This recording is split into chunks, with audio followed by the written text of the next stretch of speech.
Video নিয়ে। দুর্গাপুজোয় ষষ্ঠী পুজোর মূল কারণ এবং ষষ্ঠী পুজোর নিয়মকানুন নিয়ে তোমাদের কাছে বর্ণনা করতে। তো চলো বন্ধুরা, আজকের মতো গল্পটা আমরা শুরু করে দিই। দুর্গাপুজোয় ষষ্ঠী পুজোর মূল কারণ হলো দেবীর বোধন, যার মাধ্যমে দেবী দুর্গার মর্তে আবাহন শুরু হয় এবং এটি দুর্গাপুজোর প্রধান ও আনুষ্ঠানিক সূচনা হিসাবে গণ্য হয়। এই দিনে কল্পারম্ভের মাধ্যমে দেবীর পূজার্চনা শুরু হয় এবং দেবীর বোধন শুরু হয়। কেন এই দিনে পূজা করা হয়? শিশুদের কল্যাণ ও সুরক্ষার জন্য ষষ্ঠী দেবী শিশুদের, বিশেষ করে পুত্র সন্তানের দাতা এবং রক্ষাকর্ত্রী হিসাবে পরিচিত। তাই এই দিনে তার কাছে প্রার্থনা করা হয় যেন শিশুরা সুস্থ থাকে এবং তাদের কোনো ক্ষতি না হয়। সন্তান প্রাপ্তির জন্য সন্তান ধারণে ইচ্ছুক বন্ধা মহিলারাও এই দিনে ষষ্ঠী দেবীর পূজা করে সন্তান লাভের জন্য আশীর্বাদ প্রার্থনা করেন।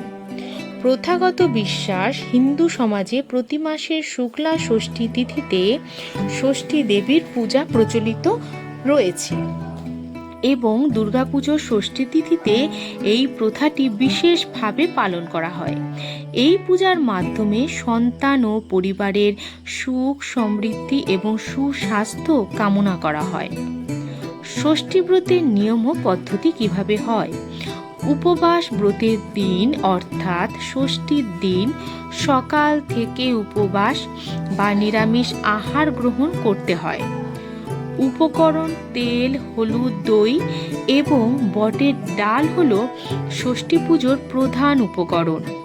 পূজার স্থান সাধারণত বট, অশ্বত্থ বৃক্ষমূলে ষষ্ঠীতলাতে এই পূজা করা হয়, যা ষষ্ঠীর আটন নামে পরিচিত।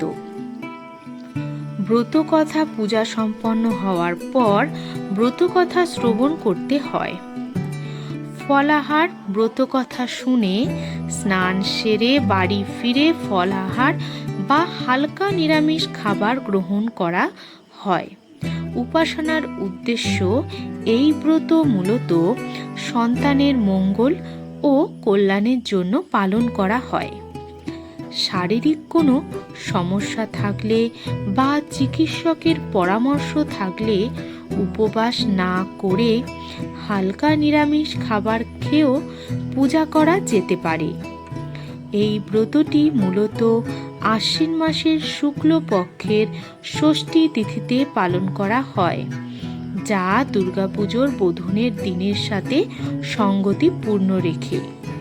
তো কেমন লাগলো বন্ধুরা আজকের এই ভিডিওটি?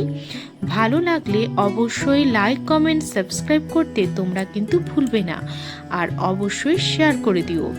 আজকের মতো আসছি বন্ধুরা, আবার দেখা হবে অন্য কোনো নতুন ভিডিও নিয়ে।